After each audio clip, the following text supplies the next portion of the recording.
সাধারণত বাড়িঘরে রেগুলার বা অকেশনালি পনিরের কিছু ফিক্সড আইটেম থাকে যেগুলো আমরা খুব সহজেই ঝটপট বানিয়ে ফেলি, কিন্তু এগুলো খেতে খেতে আমরা বোর হয়ে যাই। অনেক সময় ডিফারেন্ট কিছু ট্রাই করতে ইচ্ছে করে।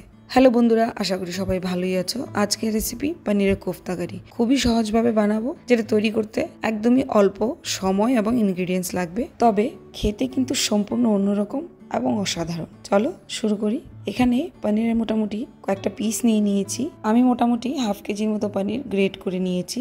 এবার এটাতে আমি দিয়ে দিচ্ছি কিছুটা বেসন, স্বাদ মতো নুন, ধনে গুঁড়ো, জিরে গুঁড়ো, লাল লঙ্কা গুঁড়ো, গরম মশলা গুঁড়ো এবং চাট মশলা গুঁড়ো। এরপর দিয়ে দেবো ছোট ছোট করে কেটে রাখা কাজুর টুকরো, কুচানো কিশমিশ, একটু পরিমাণ চিনি এবং আদা কুড়ানো। সবকটা উপকরণ হাত দিয়ে ভালোভাবে ম্যাশ করে মিশিয়ে নিচ্ছি এবং চেপে চেপে এরকম ছোট ছোট বল বা লাড্ডু শেপ করে নিচ্ছি। অনেকগুলো লাড্ডু তৈরি হয়ে গেছে।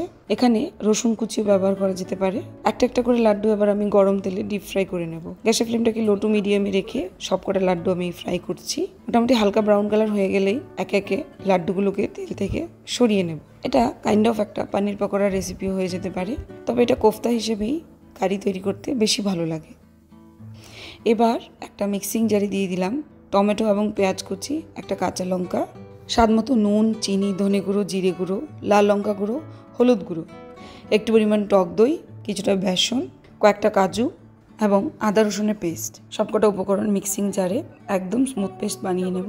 এখানে বলে রাখি, বেসনটা যেহেতু অ্যাড করেছি তাই দইয়ের মিক্সচারটা গরম কড়াইতে দিলে ফেটে যাবে না। এবার একটা কড়াইতে দিয়ে দেবো পরিমাণ মতো তেল।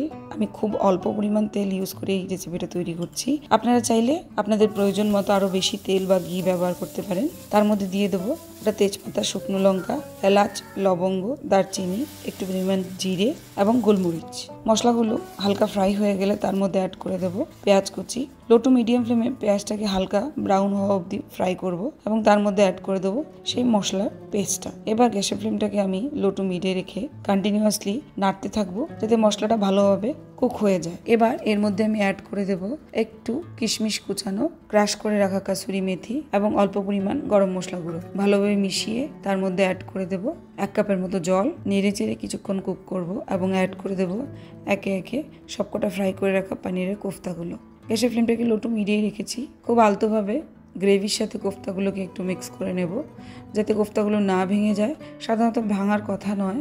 ঢেকে কিছুক্ষণ লো ফ্লেমে কুক করব, তবে বেশিক্ষণ কুক করব না, তাতে কোফতাগুলো ভেঙে যেতে পারে। ঢাকা তুলে একটু ধনেপাতা কুচি অ্যাড করব এবং হালকা হাতে আবার মিশিয়ে নেব। তৈরি হয়ে গেছে পনিরের কোফতা কারি। খুবই ইজি। রুটি বা রাইস বা পরাঠা যে কোনো কিছুর সাথে এটা দারুণভাবে যায়। গরম গরম সার্ভ করব। আমি সাধারণত এটা রুটি দিয়ে খেতেই পছন্দ করি। আশা করি বন্ধুরা আজকের এই রেসিপিটা তোমাদের নিশ্চয়ই ভালো লেগেছে। নিশ্চয়ই ট্রাই করবে এবং আমাকে জানাবে। ধন্যবাদ।